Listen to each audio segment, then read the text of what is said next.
we didn't have climate activism over the last 30 plus years, it would be time over on climate already. Right now, we're hanging on to a thread there. What is the real legacy of activism? I've not dedicated my life to activism. I've dedicated my life to the searching for justice, economic justice, social justice, gender justice, climate justice.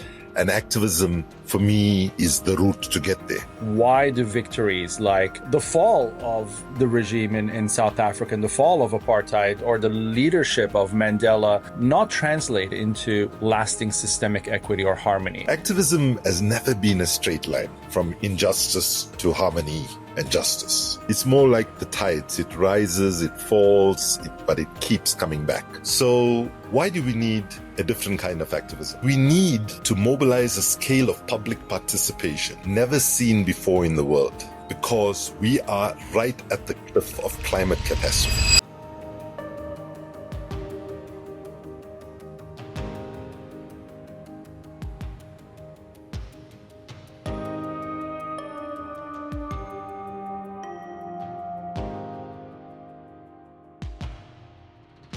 Welcome to Compassiviste Dialogues. I'm your host, Ali Horiat. My goal in this program is to educate our audience about various global issues and how we can help. My guest today is Kumi Naidoo, one of the world's most recognized voices in the fight for human dignity. Born and raised in South Africa under the apartheid region, and a difficult time that we'll get into in a moment, and a difficult regime and a difficult upbringing. Kumi became a leader in the struggle, later going on to serve as International Executive Director of Greenpeace and Secretary General of Amnesty International. Today, he continues to push for intersectional equity, climate action, and sustainable leadership through writing, teaching, and mentoring of a new generation of activists. Hello, Kumi. It's an honor to have you on the show, and welcome to Compassiviste Dialogues. Hi, Alice. Thank you so much for inviting me. Oh, you're welcome. I want to start with, you've dedicated your life to activism, from anti-apartheid struggle to leading global movements. But if we step back, we have to ask, what is the real legacy of activism? Why do victories like the fall of the regime in South Africa and the fall of apartheid or the leadership of Mandela not translate into lasting systemic equity or harmony? It's not a end game. There are no exit strategies that finalize these. So you being the perfect candidate to ask this, I wanted to make this the focal first question. Thank you, Ali. I think this is a really good question to start with, but I would slightly tweak the question. I've not dedicated my life to activism. I've dedicated my life to the searching for justice, economic justice, social justice, gender justice, climate justice. And activism, for me, is the route to get there. Because some people, for example, dedicate themselves to those same issues for justice, and they go and run for government and they try to make the best that government can do, and so on. But, activism has never been a straight line from injustice to harmony and justice. It's more like the tides. It rises, it falls, but it keeps coming back. So if you take the fall of apartheid, like many victories, it was a beginning, not a destination. We removed a racial political system, but we did not dismantle centuries of inequality that was built into that system. So, as we say in South Africa, sometimes you cannot heal a wound by pretending it's not there, right? And activism gets us to name the wound. Systems change is the healing that follows, and sadly, it takes generations, right? So, in South Africa, we say you can't legislate anti-racism, right? You can take away laws that promote racial injustice, but you can't change, the laws don't change what's in the hearts and minds of people. So, but part of what we need to recognize is that the legacy of activism is cherishing the idea that ordinary people can do extraordinary things. That history has always been made, not by leaders, but by people who support and uplift leaders, right? And so part of what we need to do, I feel very strongly in answering this question, is we must shift from celebrating charismatic leaders to building resilient people-powered movement so that we don't sort of keep rebuilding from scratch. Now, what I would say is that activism has won many, many amazing battles. And you name me a struggle, I can tell you all the battles that we have won for justice. But if we are brutally honest, activism is not, we won a lot of battles, but we have not won the overall war for justice. So I've just come back from COP30 now in Brazil, right? We won very little that the people and our children and their children and the planet needs, but we won some battles. We got a fossil fuel phase out conference legitimized in April next year in Santa Marta to address 86% of the cause of climate change, which the COP climate negotiation is not. We got progress on a just transition approach and so on. So, yeah, and last thing I would say is that, one of the things I learned from a friend of mine who, at the age of 22, when I was about to flee the country, and he was slightly older than me, and we were both fleeing the country in different directions at that young age. And he asked me a question, Kumi, what is the biggest contribution people can make to the cause of humanity? And I said, that's an easy question, giving your life.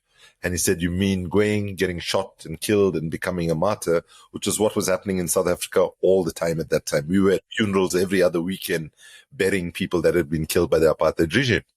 He said, no, that's the wrong answer. He said, it's not giving your life, but it's giving the rest of your life. I was 22 years old at that time. My friend Lenny Naidoo, his name was, same surname, no relation. And he said, no, it's not giving. And then he quoted me examples. He said, there are many political leaders. When they came into power in the first couple of years, we could have judged them and we would have said they were great. But then they never had a lifetime of commitment to those struggles. Sadly, when I was in exile, I got a message that my friend Lenny was brutally murdered with 3 young women from my home city, Durban, by the apartheid regime. And I had to think deeply about this distinction between giving your life versus giving the rest of your life. And what he was saying is the struggle for justice is a marathon and not a sprint.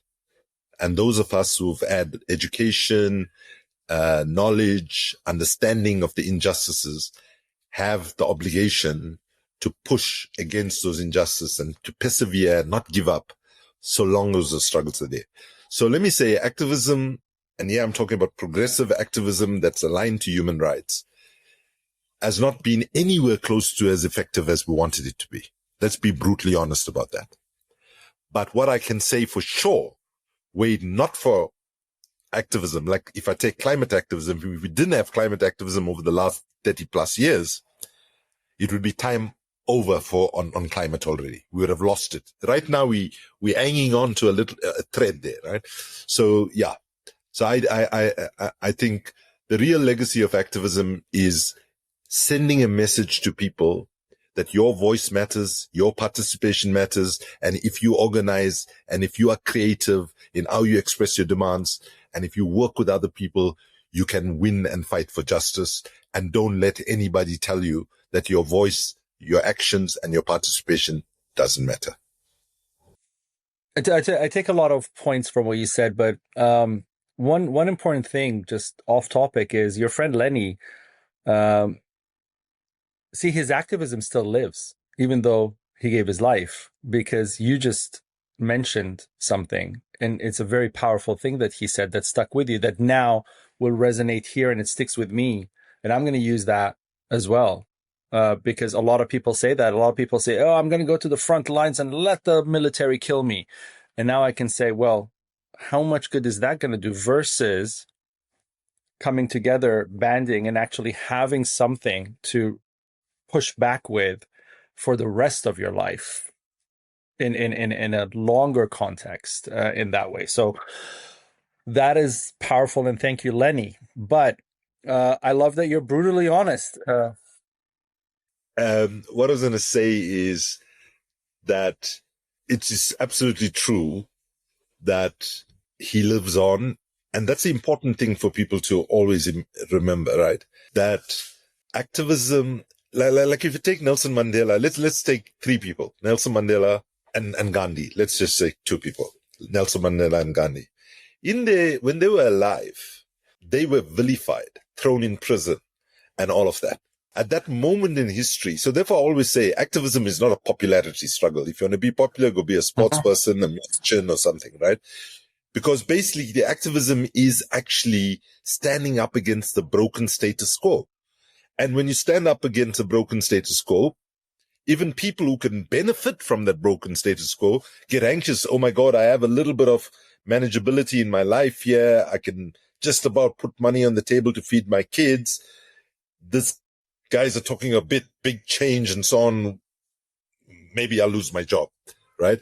So it's very much important that we have a mentality. What I try to say when I'm engaging with young people, which I take from Lenny's wisdom, I say, we mustn't have a mentality that says, I will die for my country. No, I have a mentality that says, I will live for my country. Don't have a mentality that says, I will die for this cause. I have a mentality that I'm going to live for that cause and use my talents of, intellect and creativity and so on to advance the cause. And of course, the reality is repression is getting worse for activism, right? And so, just to give you one horrific statistic, according to Global Witness, every week, on average, 4 environmental activists are killed, primarily in the Amazon, in the Congo Basin forests, in remote areas where it happens, invisible to people, as well as, other parts of the world. So we must celebrate life and love. We should not celebrate death and sacrifice. But when sacrifice is made, it must be lifted up, right? We should not say to young people, the only way you can be a good activist is if you go and you are militant and you do a protest I'm not saying that is not necessary. It clearly is necessary. I did it multiple times, right? But you can't get into a mindset of, I'm going to die for the cause. You got to say, I am so confident about the sense of justice that I'm seeking that I can live for the cause, and also I will enjoy that the freedom or the justice that I'm seeking. And also, the way you put it, that ending, the freedom or the justice I'm seeking, there is a tangible state attached to your activism that you are fighting for or you are, pushing for. And I think something you said very early in the conversation, alludes to the performative activism of today, where, the person starts with activism, then becomes a minister in the government and then turns corrupt or whatever. So a lot of activists today, they're activists for the capitalism of the activism. It's an industry now in some senses. And there is a very foggy area between where do I follow, where do I fit in, what do I do? I mean, you just came back from COP30 in Brazil. There's a huge consensus of people who say, what's the point of COP30? Or what's the point of the COP meetings, right? It's just glamorizations. It's a lot of backroom dealings of oil companies, essentially, under an umbrella of environmentalism and things like that. There are other people who are saying other things. There are people like yourself who are going there to try to do something, win a battle, like you said, today, win another battle tomorrow, right? And this theater of activism. I actually wrote a book. It's coming out soon. It's called The Theater of Activism. It touches on exactly this issue of the game we're playing, the circus we're feeding into the activism. I think taking from my previous life in fund management, follow the exit strategy, follow the methodology, like you said, invest your time, your life, and everything into a long-term exit that gets you to at least a stage of tangibility that you want to see the progress reaching to, right? I mean, that should be one of the prime ways of understanding where you fit in, as opposed to, like you said, going out there militant. And sometimes it's necessary. Sometimes the regime changes, the justice requirements are violent, and it's part of the nature of the universe. Stars are born and die in very violent ways. So, when you look around the celestial universe we have, violence is part of it. But I don't say go and kill people or go and commit genocide because of your values or what your activism pushes you to do. But I say, try to find that end goal that you think brings you closer to harmony.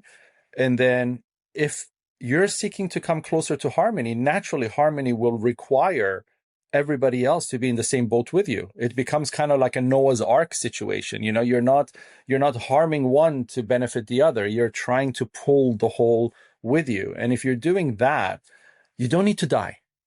You don't need to be violent. You don't need to approve of these kind of things. And you don't need fame, like you said, or fortune. You really need the intelligence to be able to push for the system's progress. Absolutely. I agree. I mean, having said that, I just want to acknowledge that the scale of the injustice, the scale of the authoritarianism, the scale of the shrinking down of democratic space that's at the United States to the UK and to other countries that have had weaker democratic traditions does necessitate a level of civil disobedience. And I fully support peaceful civil disobedience as a very important part of what we need to do. And sometimes, mostly, peaceful civil disobedience is responded to by repression. So I don't want to be misunderstood here. All I'm saying is that not everybody in society is going to be prepared to go and face down a tank. Not everybody in society is going to go and occupy a coal mine or climb an offspring in the Arctic. But we should not define activism as that's the only thing about activism. We need to have multiple pathways in which people can participate, right? So yes, and if we send a message, the only way you can be a bona fide activist if you get arrested and all of that, it's true. We're going to need a lot of people to have the moral courage to be willing to put their lives on the line, willing to go to prison and all of that, right? In the moment that we are in, absolutely, we have to gear up for that. All I am saying is, because we need to do that, do not disrespect other ways in which people can contribute, because the other ways in which people can contribute is what is critically needed to support those that might be their personal circumstances and their views and inclinations might lead them to take higher level of risk. Right. And you know what, my real sadness at the state, and I think what's leading us not to the progress levels that we like to see, like you said earlier on, is not the people, it's the leadership. And I will give brutal examples. One of them being the Black Lives Matter movement in the United States. It brought out everybody. There was hardly people who were pushing back against, the brutality of the police and everything else that movement inspired or ignited. Yet, with so much more money, so much more power, so much more effectiveness, so much more pull and attention and awareness and draw and value to the cause than Martin Luther King could have had at any given time in his campaign, they were unable to make one legal change. But the people came out. The people came out. They did the civil disobedience.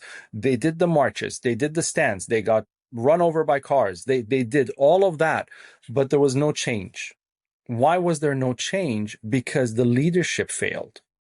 The leadership did not have a direct mission that they were going after. It started as something, it blew out of proportion. It became too big for them to understand what they were in, what they were dealing with, and they couldn't kind of guide that massive size of a ship to, the spot that it had to see change, and it all fizzled away. One day people stopped showing up.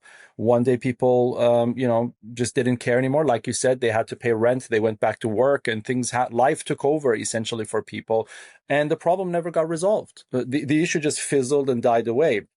And going back to those examples of climbing the oil rig or standing in front of a tank in Tiananmen Square, and all those examples that we have so, entrenched in our minds, but did it change anything? No. So at the end of the day, that becomes, if you do this over generations, you start losing the public, because the public start feeding into the oppression. They say, this oppression is what I live in because there is no change. I'm just going to die if I do change. But if the leadership give you those values that, when you were thinking to come up with 3 names of activists and you came up with 2 names of leaders, and one of them was Mandela and the other was Gandhi, you had to go back a century to find those people. It's very difficult for you to bring such examples of people currently right now winning change. We have a lot of big names. Dr. Jane Goodall, huge name, brought a lot of awareness to animals, to chimpanzees in the Congo and all of that. But conservation, you buy a plot of land and 15 animals are safe in that plot of land. But how are you going to translate that into the animals being safe as a species? That is the activism that changes the way we treat other animals, for example, right? Or PETA, where are the laws changing? Where is the active? Because when you look at Gandhi, a law was changed constitutionally. When you look at Mandela, a law was changed constitutionally. When you look at Martin Luther King, a law was changed constitutionally. So the exit strategy of activism has to come with, our purpose is to get law ABC changed into law DEF. And that is what we're going after. And that's what the people have to come together with for. Most websites today of activism websites, you go on a lot of these huge monster-sized websites and organizations, you will not find an actual cause. You will just find a lot of messaging, a lot of good social media, a lot of good content. So, I have so many things to respond to that. Firstly, the way you started your contribution there, I would have a major disagreement with, right? Which is that leadership failed. Our leaders failed, right? The way you put it is precisely the problem that we have, that we are constantly looking for the leader, the visionary, the, collective who is way ahead, who's going to lead us. And so people then have got into a mentality, I'll vote every once 4 or 5 years, and whoever gets elected, I just cross my fingers and hope the best that they will do that. That has to be broken. That is the biggest reason we are failing, that we don't have a architecture of resistance to injustice that is rooted and embedded in ordinary people being organized and holding the leaders to account, even where they have democracies in between democratic period, election periods. The second thing is, I don't agree that I use Mandela. Wait, can I respond to the first thing? Can I respond? Yeah. Right. Sure. Sorry, I just want to respond to the first one. My leadership understanding was not of the leaders in politics or in government. It was the leaders that start the movement. So BLM, Black Lives Matter, was not a movement of the president of the United States. It was a movement against an issue inside the country of the United States. So somebody decided to get up and say, we need to come together and we need to do something about this. Other people say, yes, we do, just like Mandela did, just like Martin Luther King did. They spoke against it and they said, people come together, let's make change. Those leaders then made change. I'm saying today's leaders are not bringing the change that those leaders used to bring, because today's leaders get, more swayed by a lot of what happens along the way to the actual change, that, they get derailed. And I'm seeing this. I can bring many examples of this, one after the other, of the leadership of the activism being derailed, not the government. The government isn't even responding. The government's saying, you guys are going to fall apart by yourselves. I don't need to even get engaged anymore. I'm not as scared as I used to be when Martin Luther King was there or when Mandela was there. So that's really what I was pointing towards. Well, they were never scared when Mandela was there. They threw him in prison for 27 years. Those in power have never been scared of resistance, right? Martin Luther King went to prison 41 times, right? So, and right now, activism is facing, those that stand up in the current situation are finding countries that supposedly are democracies are also coming after them. I mean, imagine the UK passing a law that says, if you peacefully protest wearing a thing says, with the Palestinian Solidarity or Palestine Action Committee or whatever it's called, that you can be sent to prison for 8 years, right?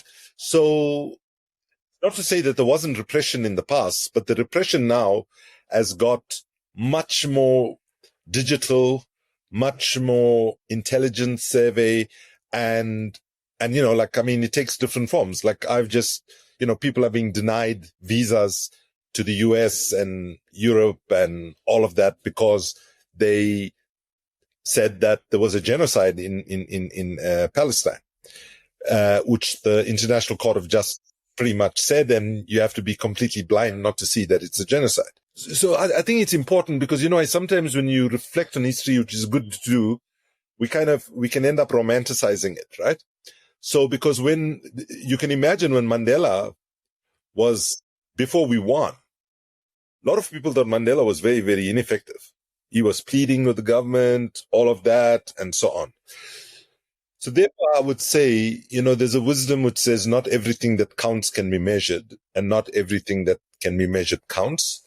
And so I could give you a long list of struggles that have been fought in different countries. I mean, right now, Nepal, there was a student rebellion that changed the whole government, right? Last month ago, right? It was corrupt and so on. But the point you raise, which is really important, is that the issue you raise about, if we take the resistance we saw in 2010 from Morocco and moving all across the Arab region, what we saw the Arab Spring. What we saw was very much, I was going to say that my friends in the Arab world sort of don't like Arab Spring. They say that makes it sound as if the struggle for justice is a seasonal activity, whereas the struggle of justice is an ongoing thing. So it's been a tragedy to see the struggles that people engaged in, the sacrifices they made, and then what went into government then did not deliver. The people that got into government did not deliver the promise of the resistance to the injustice. And so, like, if you take Occupy Wall Street, I don't know whether you remember that movement. So Occupy Wall Street. Yes, very well. You could say, you can say it never succeeded in anything, but actually Occupy Wall Street succeeded in the struggles that we are seeing today, where people are saying that we cannot have a billionaire class that captures government and buys elections and all of that. And so the narrative shift that it contributed to, I think, is significant. But the truth is, it never immediately changed anything, right? Because it obviously it was going after the most powerful not just institution. Right. But that's the thing. I mean, when the Bolsheviks went against the Tsar, they went up against the most powerful institution and they won. So I'm very well aware of Wall Street. I it's something that touched me basically. I had a fund. We had offices there too, and so it's not. I'm very well aware, and I think this is exactly what happens. Fatigue, overwhelm, the inability to compete. Something else very similar that people don't maybe recognize as activism, GameStop, the stock, and the way Wall Street went after that, and the public kind of fought back against Wall Street. They tried to do that and save the company and all those things. Wall Street just did a U-turn and said, let's jump on their bandwagon because we'll just make more money off there. And then when they have fatigue, we'll take over and the end will be what we want anyways. And that happened. So the reality is, we have the public that, like you said, there shouldn't be a billionaire class of this sort and somebody having $100 trillion and all of those conversations. Great. But the public has a lot more than $100 trillion collectively, even in a city like New York. And are they going to collect together and be able to mandate and make the changes that they want? Yes, definitely they can. We've shown it historically for the last, 2,000 years of written history that we can prove and show very accurately. But what has changed in the recent last 50 years or 30 years or 20 years that has really allowed the opposition to overtake, purchase, or let the activism be because they know it's not going anywhere? So another very recent example, No King's Day. You mentioned Occupy Wall Street. No King's Day in the US was a huge protest against, Trump and the way he's running the country. Few million people showed up by by what the media says. And then it died. Where was the end point of this? I want to know. I want to ask from the organizer, what was the goal? Was the goal for a Sunday afternoon barbecue? Then you did really well. I would hire you to do all of my event organizations because you bring people out in droves to concerts and everything. But if the goal was to challenge an institution and say, this institution is not what we voted for, what we wanted, and we need change, and we are standing here for change, then I didn't hear any of that. And presumably that was what it was. So that's really my problem. Okay, so let's stay with that. Okay, so I was in the US. I was a visiting lecturer at Stanford when the first No King's Day happened, right? And perfect. Went and participated in one of those. So because basically the question on the table is because I would like to put it in a different way, right? I would like to say, the question is, why is activism not able to win bigger and win faster? Okay. And I'm actually working on a little essay, maybe turned into a book, called Reflections of a Failed Activist, right? Now, I consciously say that because I don't judge myself on what activities we did, how successful a particular march was, or what. You actually have to focus on what the result is. However, a single march and a single protest does not a transformation make, right? Every struggle, if you take Mandela and Martin Luther King again, God knows how many protests and activities they engaged in their lives, in the struggles that they were engaged in before eventually they got a legal change. So let me personalize it a bit, right? So in February of 2022, our son, who's a hip-hop artist and rapper, sits his mom and I down shortly after Archbishop Desmond Tutu's funeral. And he says, guys, you're not really good at what you'll do because you've been fighting for human rights, democracy, gender equity, sustainability, and all since you were teenagers. And when I look at the world, it's all going in the other direction. I mean, he was kind of joisting, poking us a bit. So I said, so why is it that we are failing? And he said, it's because you'll aim all your narratives at the brain and you'll ignore the heart, the body, and soul, right? And if we look at even a podcast like this one, and most of the podcasts that I'm on, 95% of people in the world wouldn't understand the conversation we're having because the language, the framing, and all of that requires a certain level of information and knowledge that has been seriously impacted by the communications system that we have. So there was one of the mistakes, as a social scientist put it in the 1970s, is the mistake we make is we think that governments and corporations control us primarily through the deployment of the repressive state apparatus, by which we mean the army, the police, formal laws, rules, and regulations. Now, while we can concede that the repressive state apparatus is very powerful in determining the parameters of public life and civic life and political life and all of that, but what he argued was the biggest challenge we face is actually the ideological state apparatus, by which he defined as framework for education, framework for religion, the frameworks for funding arts and culture, and most importantly, the frameworks for communications and media. So today, when you look at the media environment is either controlled by either highly authoritative states or controlled by corporate power. I mean, I would argue that Rupert Murdoch is much more powerful.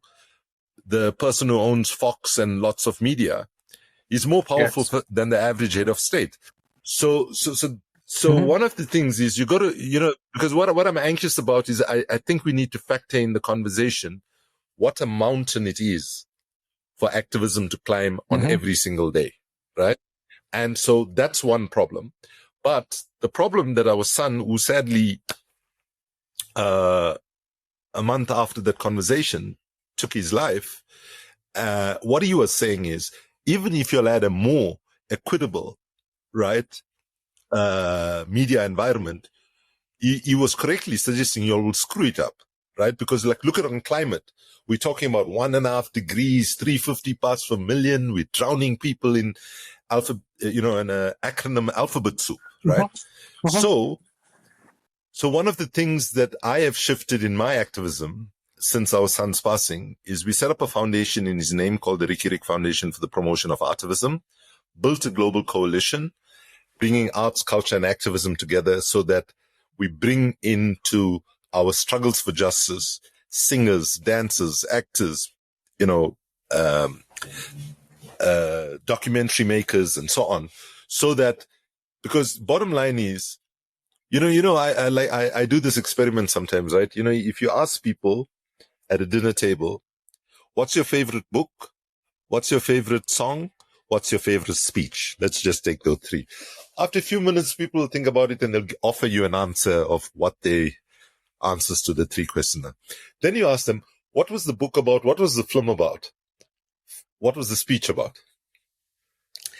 90% of the time when I've done this experiment, people don't remember the details of the content that they were told, that they read and saw. But you know what they remember? They remember how that book, that song, that speech made them feel, right? Made them feel. In fact, one of the things Ricardo said to us, he said, look at Trump. He bypasses the brain and it goes straight to the heart and weaponizes all sorts of hatred and so on. And when we said to him, surely you're not suggesting we should lie like Donald Trump does. And then he said, no, I'm not saying you should lie, but you don't have to be so boring with the truth. Right. And so, so when I, I'm very informed conceptually and values wise by a West African anti-colonial leader called Amilcar Cabral from a small country called Guinea-Bissau.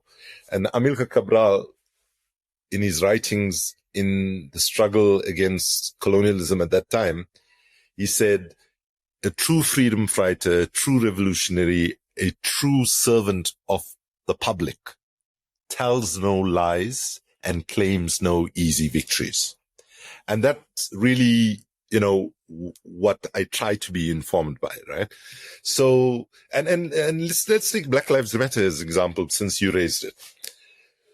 So, one theory I heard is that, yes, it was impressive, the mobilization, especially after George Floyd's murder.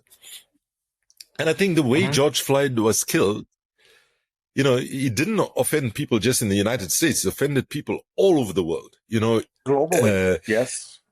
Yeah, there were in Syria, there were people in the midst of war It was withdrawing it was brutal. Face and so on, right?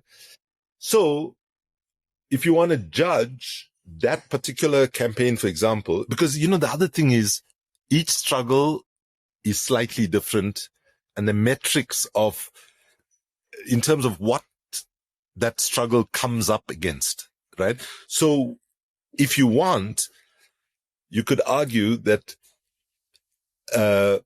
Black Lives Matter was, in a way, what very clever strategic positioning by far-right forces in the United States were able to actually use that as a way to push against certain values, right? Because it was like people kept saying, oh, what's this Black Lives Matters? All lives matters, right?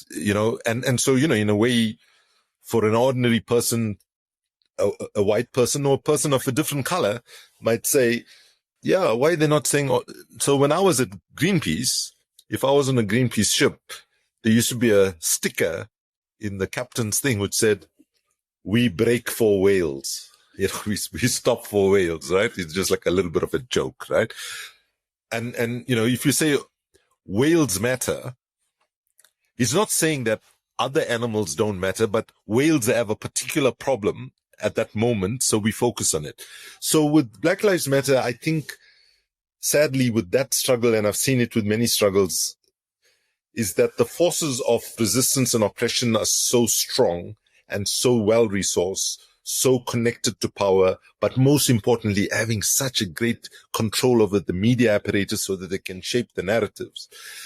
So in a way, the rise of MAGA, which, some people say it's not make America great again, it's make America white again, right? And so in some ways, I think racial justice has been pushed backwards, of course, no question about it. If you look at how diversity, equity, and inclusion has been wiped out and so on. So what do we make sense of? Do we say, oh, they shouldn't, how do we make sense of it? They did not succeed. Absolutely. We didn't succeed to get racial equity. No question. But does it mean they should not have done it? No. Of course they should have done it. It was the right thing to do. Has that struggle been pushed back? Absolutely. But the question is there enough of a sense of outrage there and a sense of justice that struggle can be brought back on board? And I would like to think, though the US is a bit scary for everybody around the world right now about where it's going to land, I would like to think that the struggle for racial justice will finally, in the near future, move forward in a positive way. But right now, there's no question about it, that it has been rolled back. But I don't think the rolling back can be attributed to Black Lives Matter as a movement. There are more contextual factors that were objectively stacked against them, like the limited, media access they had. The other thing I should say that Black Lives Matters, Occupy Wall Street, and even Extinction Rebellion, these three resistance movements did not follow the same path that most resistance movements did, right? It was very much more informal, because I don't know if you remember, like in Tahrir Square, there would be people constantly saying, hey, I am not a leader. I am one of many leaders, right? So in a sense, the way that was organized, you didn't have branded NGO names or big organizations name. People use social media. They use Facebook to organize it. They use Twitter to tell people where to go, what time to go, and so on. And they used YouTube to tell the world what they did. So yeah. So I would be a little bit cautious about how we read failure, because the other thing is, if a movement like Black Lives Matter generated 20,000 of Americans, irrespective of race, to be committed to saying, I will fight for the rest of my life for racial justice, then yes, we didn't win in the short term, but that is not an insignificant output of that effort. So, you said a lot of things, and I'm going to respond to some of them with some pushback. Do you remember when gay people were not allowed to get married, neither by state nor by church? It wasn't too long ago. Sure. It was just decades ago. Sure. Right? Today, in the United States, two men can get married, and in many churches they can get married, and the Catholic Church seems to now be fine with gay rights and gay people. This was a cause of activism. So a coalition came together and they started demanding rights for the gay population, and they succeeded by not only changing the law but changing the word of God in a religion. Now, regardless of whether we are Christians or not, or we care about that or not, doesn't matter, but they changed constitutions to essentially allow them to have the freedoms that they think and believe that they deserve as humans and all of that. So this happened in a span of about 20 years. From the start of really pushing for the advocacy, pushing for the legal changes, pushing for the states to recognize it. And very intelligently, they didn't go about it saying, we are humans too, we deserve rights. No, they said it supports the economy. One of the arguments was, if two men are married, they can adopt a child, and we can support in that capacity, the country, the nation, and the infrastructure. There were many arguments that the government looked at, and from a strictly organizational, strategic perspective, it made sense. There were ways that the church looked at it and it said it makes more sense to let this one slide. A lot of people were anti-gay in the 60s and 70s around the world. It wasn't a popular comfort level for people. Yet, in 2020, only half a century later, it's a much more advanced state of security, liberty, comfort, rights that they have attained. Why have that group, which is much smaller and much less of a cause that people connected with and supported, be able to have legislative change within 20 years, yet the racial issue, which even potentially, I would say just to be very, very, non-argumentative about this, let's just say half of the white people are also willing to give Black people, the racial justice and equality that they are seeking, right? And some of them are advocates and activists right alongside them. It's not just Black people fighting for their Black social, equality. It's a lot of people. Yet it didn't happen. And the thing with Black Lives Matter is they weren't really looking for any social context. The whole issue was police brutality and the defund the police and all of those things that came about. It was a direct attack at the time against the way that the police treats Black people or people of the minority races. And so right during the upheaval and during the marches and everything else, we had other people killed in much equal brutal ways. So, we had one lady who was shot. She was in nursing school for no reason. Police broke into her apartment and they shot her while she was in sleep because they were looking for her boyfriend, Breonna Taylor. So, there are many cases of these brutality happening, but nothing came of it. Now, I would suspect that the governments at the time in control were less favorable towards gay people than they were towards Black people, because,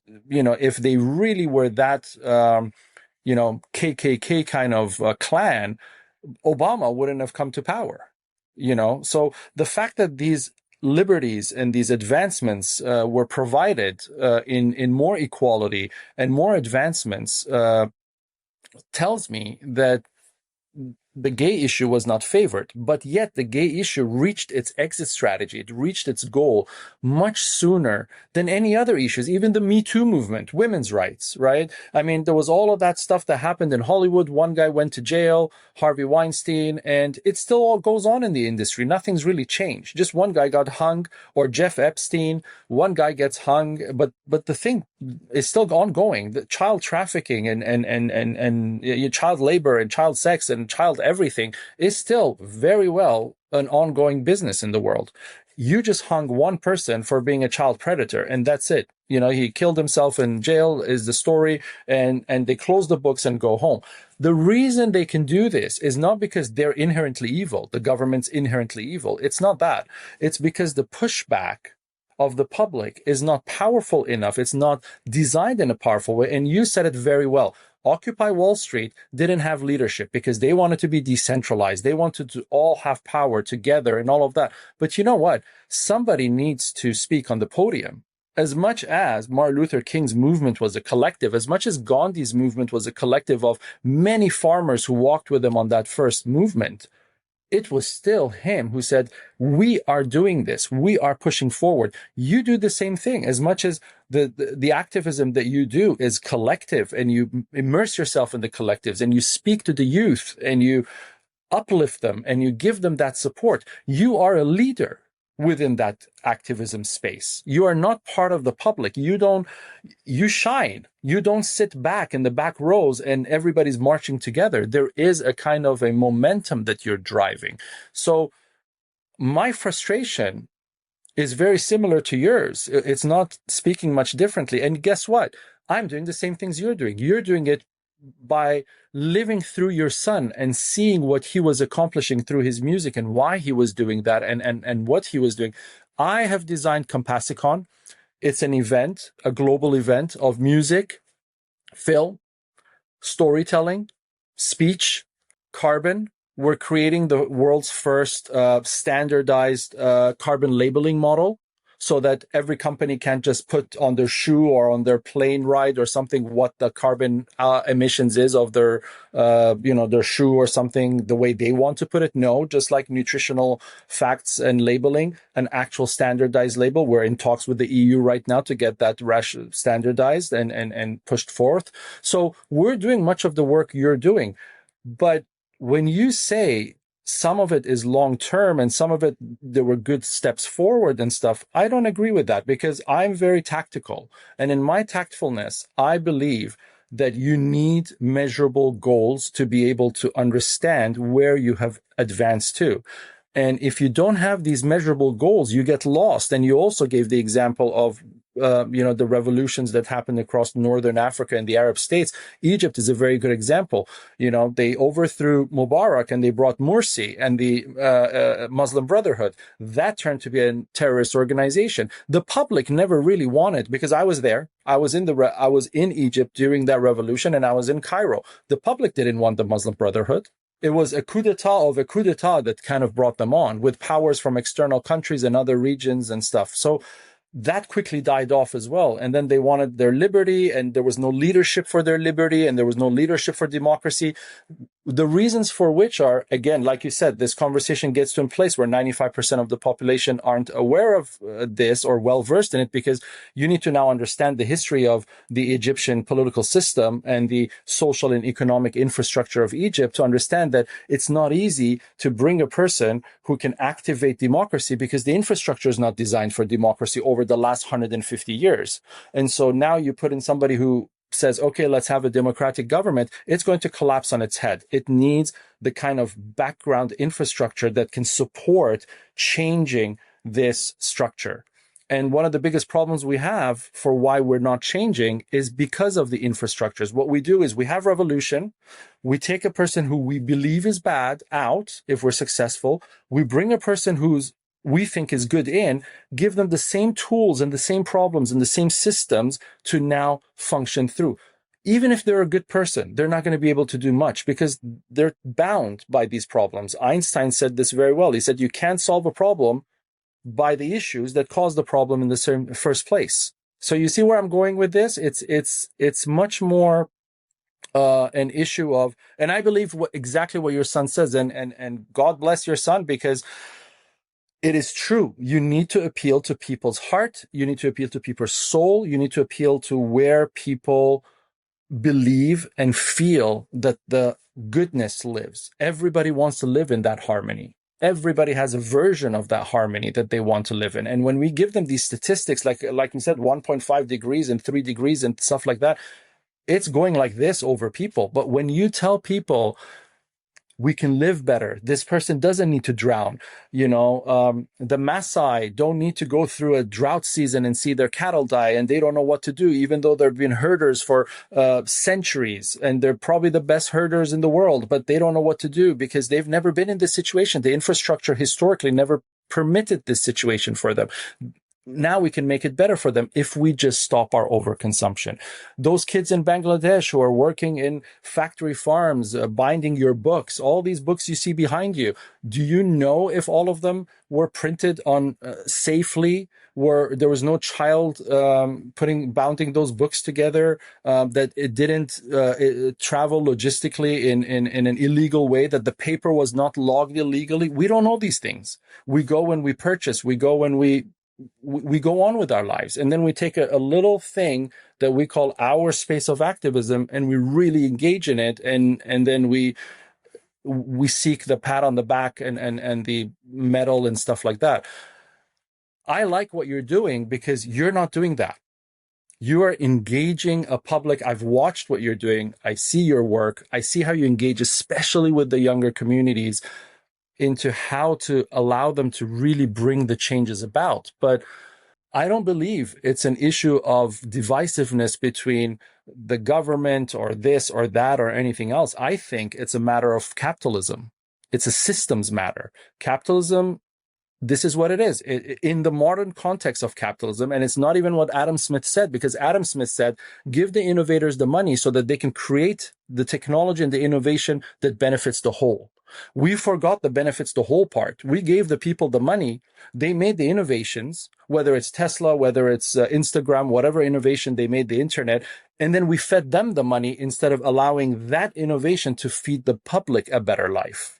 That's the kink that happened in modern capitalism. Because of that, now we have a group of people, 10, 15, 20, who have more money than the rest of the world. Of course, they're going to control the world. How are we going to change this? Can we change this by killing those 10 people? No. You know why? Because another 10 people will fill that ground, because we still shop in the same ways. We need to change the system that creates those people in the first place, because Rockefeller was 100 years ago. Elon Musk is today. There will be another later. And there, in between those two, there was Onassis, and there will be others. So by getting rid of the singular billionaire, we're not solving the problem. The problem is the system. So when you go to racial issues, the problem is the system, the structure. When you go to economic issues, the problem is the structure. When you go to political issues, the problem is the purchase of politics that happens even in the United States. So this is the real problem. It's the structure. So first, let me apologize that I'm not rising to the occasion of being as tactical as you are in your thinking and articulation. Secondly, let me just say that if you take the HIV/AIDS example, it was the LGBTQI rights question and gay marriage. Yes, and marriage. So you see, you presented it in a very optimistic way, and I don't disagree with any of that. But what you don't seem to acknowledge is that agenda, laws were passed, but laws are being changed right now. The Supreme Court is looking at ways to reverse that, as you know. So for me, given that this podcast is called, well, I sort of read it as Compassionate Dialogues, yes. Even though it's, yeah. Compassiviste. And compassiviste only means compassion in action. Yeah. So my approach is one where, as a 15-year-old, when just before I lost my mom through suicide, she told me this. She said, the 3 most important things you need in life is to see God in the eyes of every human being that you meet, to focus on the weaknesses in yourself and the strengths in others, because you probably can't do too much about the weaknesses in yourself. You probably can do something about weaknesses in yourself. And thirdly, it is much better to try and fail than fail to try. So those has been my sort of legacy that my mum and my dad were working class people gave to me, for which I'm very grateful. So in all the environments that I move in, I try really hard to acknowledge and welcome and encourage people who have so much less than you and I have, to imagine that they have a place in society. And doesn't matter, there are people who I've encouraged over the years, thousands of people. When they eventually hit the road and do what they're doing, I sit there and I look at it and I think, I might have done that slightly differently or very differently, right? But I still say that those people who took those actions, they are living, unless it's my community, right? If it's not my community and I'm not living there on a day-to-day basis, it could be that, and you know, like, as you noted, I engage a lot with young people, and sometimes they are in different countries, different continents, and then when they eventually do it, I might have an opinion that says, I could have done it differently. But what I always factor in is that in all these conversations that we are having, right, context matters most, right? How you judge an outcome.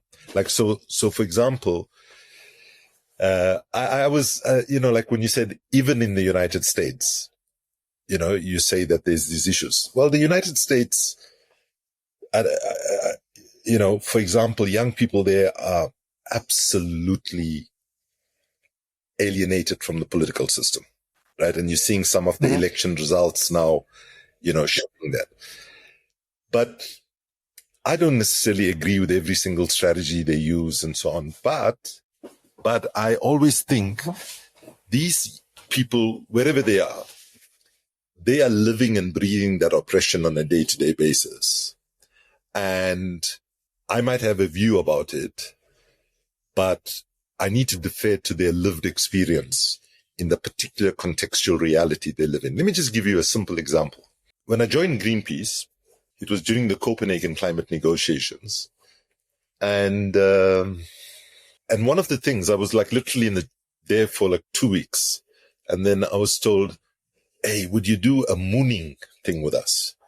Right? I said, mooning? What is that? They said, no, we all will write one alphabet on our bum cheeks and we'll go and pull down our pants and it'll say, stop climate disaster. You stand. Now, mooning might be, it's an act of peaceful civil disobedience. I think it's absolutely fine. Now, it might work very well in New York or San Francisco or London or Paris. It might not work so well in Saudi Arabia, Indonesia, or, Egypt, right? It doesn't mean that mooning as a act of communication is wrong or right. It just means that how you deploy different ways of trying to shift public opinion, make people aware and so on is going to, be different. You know what I mean? So me, I'm very anxious about the moment of history that we're in, because we are dealing with a global mental health crisis right now, right? Climate anxiety, eco-anxiety, anxiety around deepening injustice. I agree with your critique of capitalism for sure. The rise of, Islamophobia, anti-Semitism, homophobia. We see genocide happening in plain sight, and international law being selectively applied by countries like the United States and UK, would speak democracy with one voice and apply and undermine it in their actions. So the moment now calls for us to redefine what activism is and what is an activist.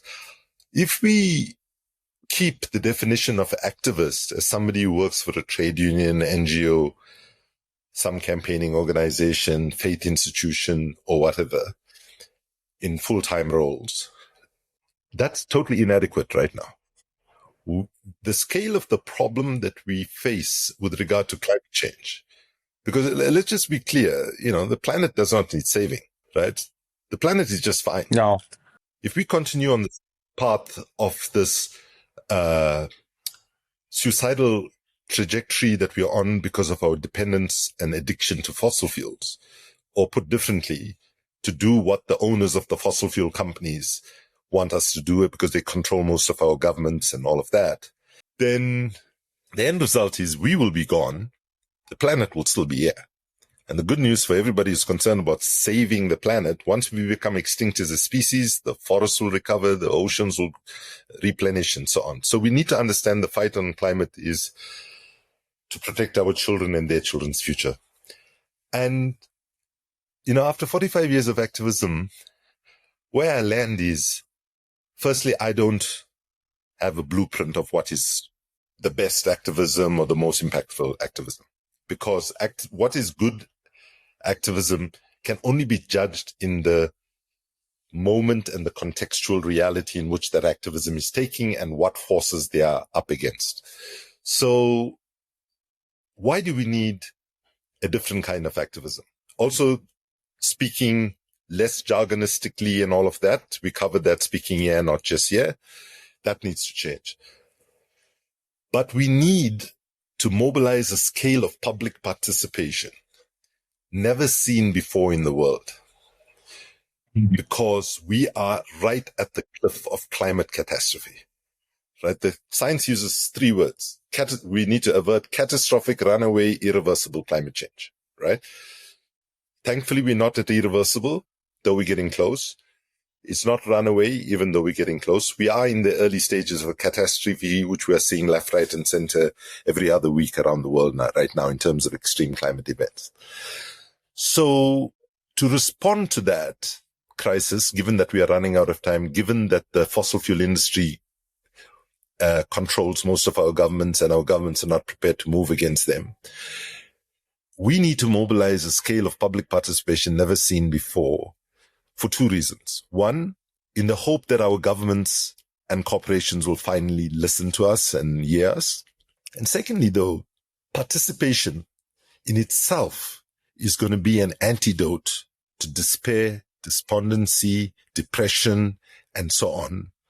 Because I am completely traumatized when I speak to young people, and especially young girls, ask me questions like, so it's not responsible for us to think about having kids, right? How painful it is for those kids to ask the question that our generation or my generation has failed to deliver a solution to prevent them and keep them safe. So I think what's important right now is also compassion to people who we might have a different view of what is appropriate ways of being, but sort of being humble enough to say, actually, you are living in that front line. You are living that struggle. I can have a view on it, but I'll give you the benefit of the doubt, right? If I can just end, and I know we're out of time, but if I can just end with one example, right?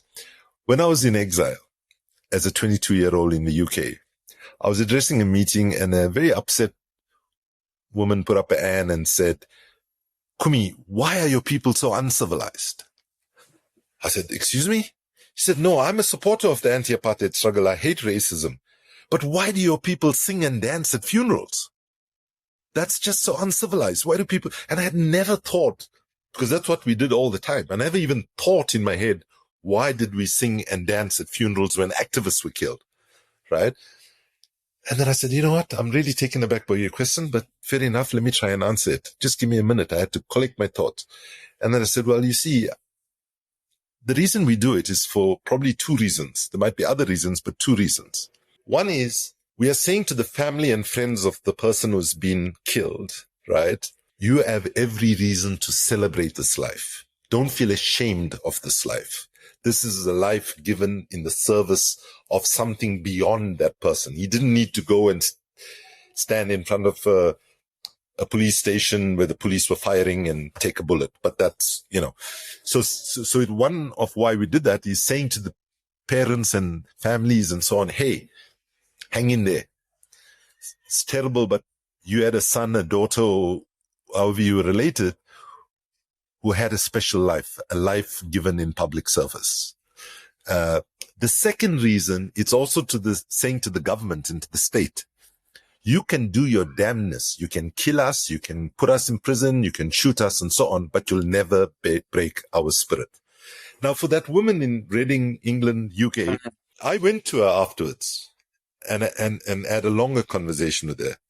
And thankfully, she was sort of open-minded enough to say, she said, no, I never thought, she came back at me and said, I never thought about those reasons. It's just like you said, in my culture, nobody dances at funerals and sings revolutionary songs at funerals. Even when an activist dies, it's all done in a solemn way. Now, it doesn't mean that her reality is wrong and our reality is right. Mm-hmm. It just means our realities are different. What constitutes appropriate public communications might differ. Sorry, that was a very long answer, and I realize we're out of time. Sorry. No. I do still want to bring up two little things before I let you go, if that's okay. First is you brought up your mother, and sure. I know you've written letters to my mother, which is a personal and political writing. And I want you to share that with the public because I myself am eagerly waiting to read this. So I really want you to share this with the audience because I think this is going to be one of those important books that people can really, really learn from based on the context of how actually, Ali, you're presenting it and what you're writing in it. The full title of the book is Letters to My Mother. And there was a bit of a fight with me and the publisher because I wanted the subtitle to be in the front. She put the subtitle at the back. So most people don't know the full title. Right. When you get the book, if you turn it around, it'll say Letters to My Mother. In the back, it says The Makings of a Troublemaker. And it really talks about my first 7 years of activism from the time that my mom left us till the 22 years old when I fled into exile, when things got too repressive to survive. But thank you so much for mentioning it. I appreciate it. You said you had two things. That was one. And yes, that was one. And the second one was a question I ask everybody here to end the show with. And it's basically, imagine you are suddenly the most powerful person on earth in moral authority and influence to be able to make the, progress that you seek. What would be the first action you take to ignite a global shift towards social harmony? Because ultimately, that's what you're trying to do. Yeah. So given what the major challenge we face in the world today, the existential crisis, is around whether we can get off our addiction to oil, coal, and gas, which is driving climate, the fossil fuels. I would probably say that I would declare a planetary emergency and push for a global just transition, a global treaty to phase out fossil fuels in a fast, fairly, and funded way. I would promote this not as charity, but as justice. And I'd mobilize artists, faith leaders, workers, and youth because systems don't change by policy alone or by laws alone. They change when people believe a better world is possible and that they are part of creating it. That's a great answer. Thank you, Kumi Naidoo, for speaking on Compassiviste Dialogues. For your no problem. And thank you for your honesty about the power and limits of activism. Not a lot of people are honest about that, and you are. So I'm very grateful for you to speaking the way you did, and to remind us that when we pair courage and truth and endurance and structures that last, we can move beyond these temporary cycles of wins and losses and whatnot to get to that final message that you shared, which is a long-term revolution of systems that is brought through our imagination, our creativity, our art, essentially, as opposed to coming through policy and whatnot, which then shapes that. Now, to our audience, please subscribe to Compassiviste Dialogues and share the episode so I can bring you more amazing people and powerhouses like Kumi. All links for Kumi Naidoo's work and Compassiviste are listed below. Follow us on our social media. We're here to help change the world together. I'm Ali Horiat.